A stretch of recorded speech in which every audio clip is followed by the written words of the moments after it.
Hello.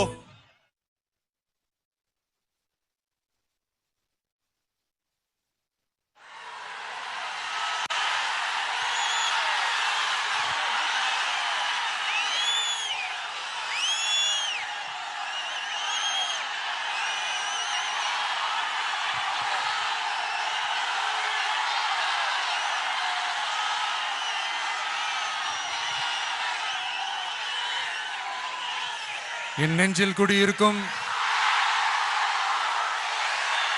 Trichy பகுதி மக்கள் உங்கள் அனைவருக்கும் என்னுடைய வணக்கம்.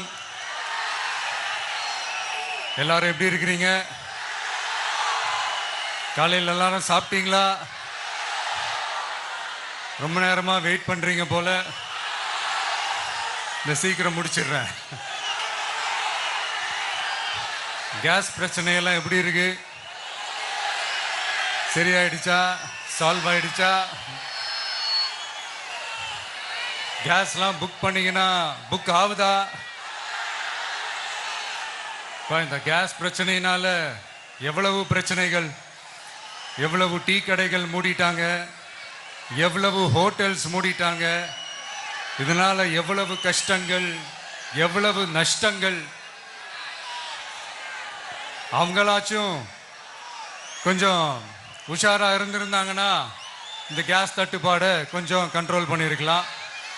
இவங்களாச்சும் கொஞ்சம் முன்னெச்சரிக்கையா இருந்திருந்தா அட்லீஸ்ட் நம்ம ஊர்லயாச்சும் இந்த கேஸ் தட்டுப்பாடை கொஞ்சம் கண்ட்ரோல் பண்ணியிருக்கலாம். இவங்க 2 பேரும் தான் இதுக்கு காரணம். ஆனா நம்ம ஸ்டாலின் சாரை கேட்டீங்கன்னா நமக்கு அதுக்கும் சம்பந்தமே இல்லையே அப்படின்பாரு. ஆனா அவர் வீட்டில் ஏதாவது ஒரு ரைடுனா, அவர் வீட்டில் ஏதாவது ஒரு பிரச்சனைனா டெல்லிக்கு பறந்து போயிட்டு வருவாரு. இந்த கேஸ் சிலிண்டர் பிரச்சனைக்கு கொஞ்சம் டெல்லிக்கு பறந்து போயிட்டு வரலாம்ல, கொஞ்சம் பிரயோஜனமாச்சு இருக்கும்ல. கேஸ் சிலிண்டருக்கு மானியமா 100 ரூபாய் தருவேன்னு சொன்னீங்களே, என்ன ஆச்சு? கரும்புக்கு ஆதார விலையா 4000 ரூபாய் தருவேன்னு சொன்னீங்களே, என்ன ஆச்சு? இந்த ரேஷன்ல சர்க்கரை 1 கிலோ எக்ஸ்ட்ரா தருவேன்னு சொன்னீங்களே, என்னாச்சு? ரேஷன்ல உளுந்தம்பருப்பு கொடுப்பேன்னு சொன்னீங்களே, என்னாச்சு? நானும் இது எத்தனை வாட்டி ரிப்பீட் பண்றதுன்னு எனக்கு தெரியல. நீட்டை ரத்து செய்வோம்னு சொன்னீங்களே, என்னாச்சு? ஸோ எதெல்லாம் அவரால் செய்ய முடியாதோ அதையெல்லாம் பொய் வாக்குறுதிகளாக கொடுத்து ஏமாத்துறது தான் இவருடைய வேலையே. இப்போ அடுத்த செட் ஆஃப் இந்த பொய் வாக்குறுதிகளை ரெடி பண்ணிட்டாரு. அதனால அவரை மாதிரி நாங்கள் பொய் வாக்குறுதிகள்லாம் கொடுக்க மாட்டோம். மக்களுடைய தேவைகள் என்னன்னு சரியா புரிஞ்சுக்கிட்டு அதுக்கேற்ற மாதிரி தான் நாம செயல்படுவோம். 6 சிலிண்டர்கள் தாய்மார்களுக்கு கட்டணம் இல்லாம அன்னபூர்ணி சூப்பர் 6 திட்டம் சொன்ன மாதிரியே நிறைவேற்றுவோம். கல்யாணம் ஆகி போற நம்ம தங்கைகளுக்கு 1 பவுன் தங்கமும் பட்டு சேலையும் சொன்ன மாதிரியே கொடுப்போம். 60 வயசு வரைக்கும் இருக்கிற குடும்ப தலைவிகளுக்கு மாதந்தோறும் 2500 சொன்ன மாதிரியே கொடுப்போம். என்னுடைய அம்மா, அக்கா, தங்கைகள் எல்லாருமே தமிழ்நாட்டில் எந்த மூலையிலிருந்து எங்க வேணாலும், தமிழ்நாட்டுக்குள்ள எந்த பஸ்ல வேணாலும் ஃப்ரீயா சொன்ன மாதிரியே ஃப்ரீயா போகலாம். கல்வி, ரேஷன், மருத்துவம், குடிநீர், சாலை வசதி, பஸ் போக்குவரத்து, இந்த மாதிரி அடிப்படை விஷயங்கள்ல தான் எங்களுடைய முதல் கவனம் இருக்கும். நான் ஏற்கனவே சொன்னது மாதிரி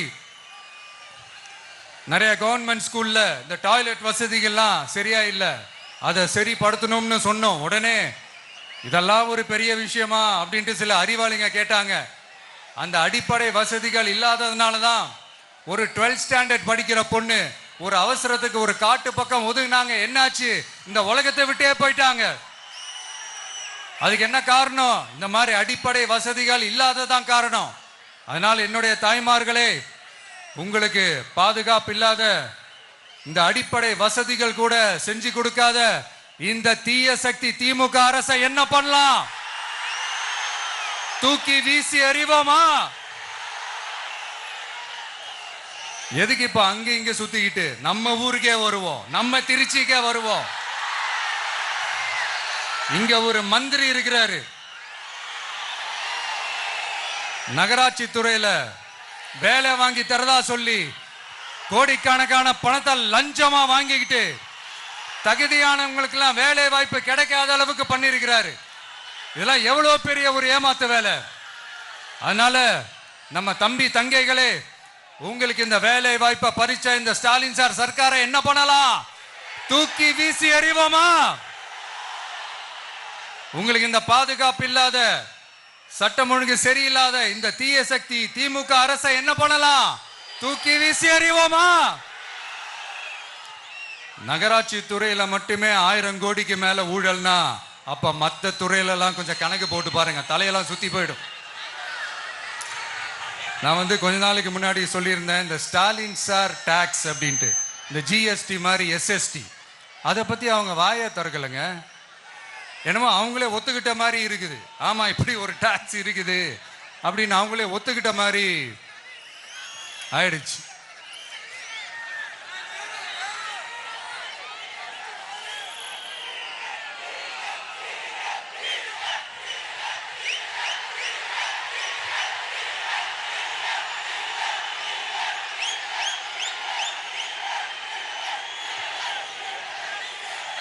இந்த கல்லூரி பேராசிரியர்கள், கல்லூரி உதவி பேராசிரியர்களுக்கு அந்த போஸ்டிங்க்கு 2000 பேருக்கு மேல அந்த வேலை கொடுப்போம்னு சொன்னாங்க. கடைசியில் எத்தனை பேருக்கு கொடுத்தாங்க தெரியுமா?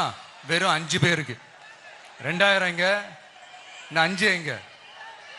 அதனால இதெல்லாம் வெறும் அறிவிப்புகள் மட்டும்தான். இந்த மாதிரி லட்சக்கணக்கான காலி பணியிடங்களை நிரப்புவோம்னு சொன்னாங்க, அதுவும் என்ன ஆச்சுன்னு தெரியல. இதெல்லாம் வெறும் அறிவிப்புகள் மட்டும்தான். இதனால ஒரு யூஸுமே கிடையாது. யூஸ்லெஸ் கவர்மெண்ட் இது. அது மாதிரி 100% ஒரு நியாயமான ஒரு ஆட்சியை நாம கொடுப்போம்ங்க. 100% நீங்க இந்த விஜய நம்பலாமுங்க. நீங்க நம்புறீங்கன்னு எனக்கு தெரியும். அதனாலதான் என்னுடைய சொந்த பந்தங்களாகிய உங்ககிட்ட எனக்கு அந்த உரிமை இருக்கு. எனக்கு ஒரு வாய்ப்பு கொடுங்க, எனக்கு ஒரு சான்ஸ் கொடுங்கன்னு உங்ககிட்ட கேட்காம வேற யாருக்கிட்ட நான் கேட்பேன்? அதனால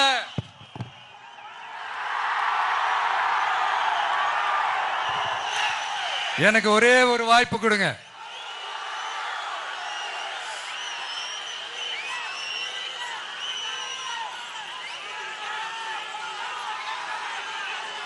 இருந்தாலும் ரொம்ப முக்கியமா ஒன்ன நீங்க ஆழமா மனசுல வச்சுக்கணும்.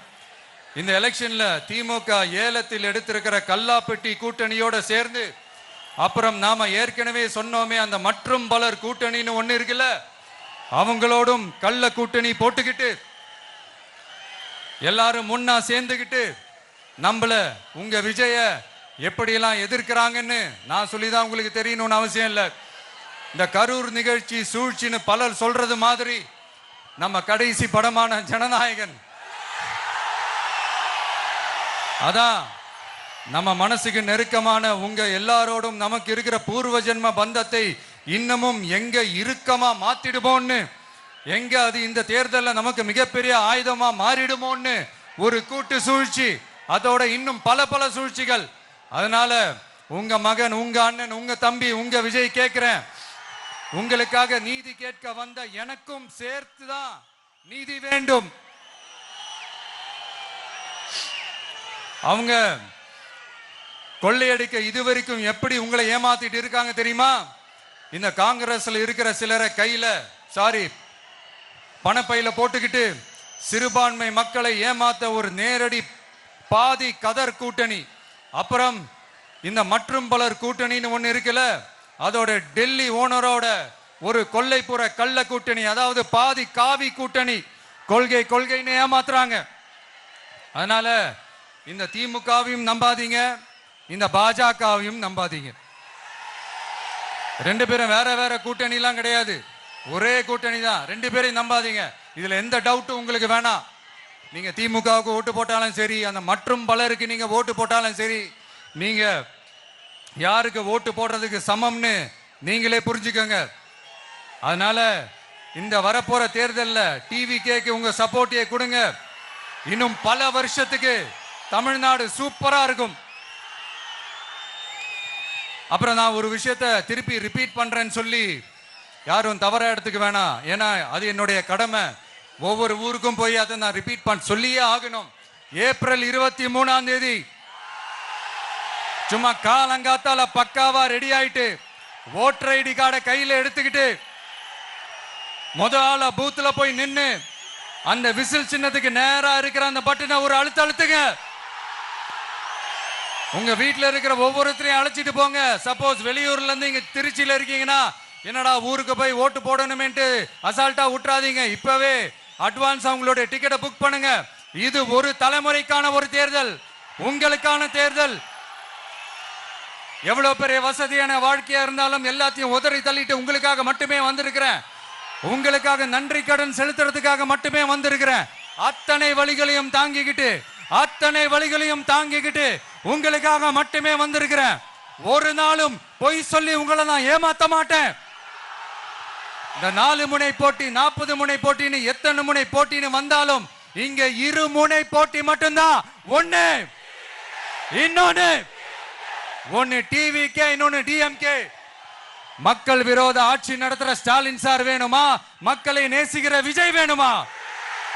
அவ்வளவுதான் இந்த தேர்தலே. அதனால உங்க விஜய்க்கு, உங்க அண்ணனுக்கு, உங்க தம்பிக்கு, உங்க பிள்ளைக்கு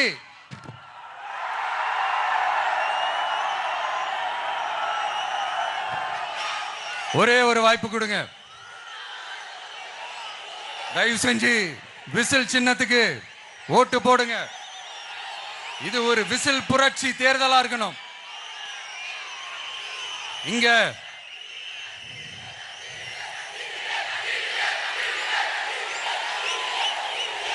தேங்க்யூ. இங்க திருச்சி இந்த எல்லா தொகுதியிலும் நம்மளுடைய நண்பர்களை, நம்மளுடைய தோழர்களை வேட்பாளர்களா அன்னைக்கு அறிவிச்சேன். நான் நிப்பாட்டி இருக்கேன். அவங்க வேற, நான் வேறன்னு தயவு செஞ்சு பிரிச்சு பாத்துறாதீங்க. அவங்க எல்லாரையும் வெற்றி பெற செய்யணும்னு உங்க எல்லாரையும் தாழ்மையுடன் நான் கேட்டுக்கிறேன். நான் தன்னந்தனியாளு, நீ ஏளனமா பாரு. கொஞ்சம் நவுந்தனா இங்க 8 கோடி பேரு.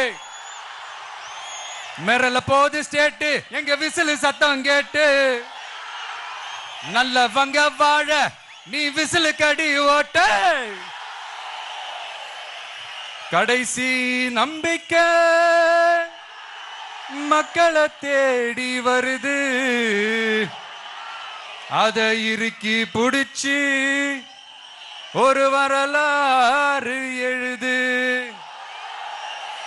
உங்க விஜய் நான் வர. விசில் அடிக்க ரெடியா?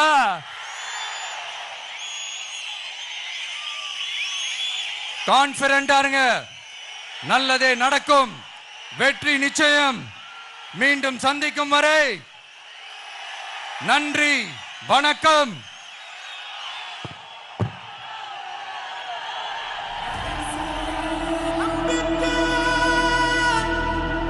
மக்களை தேடி வருது. அதை இறுக்கி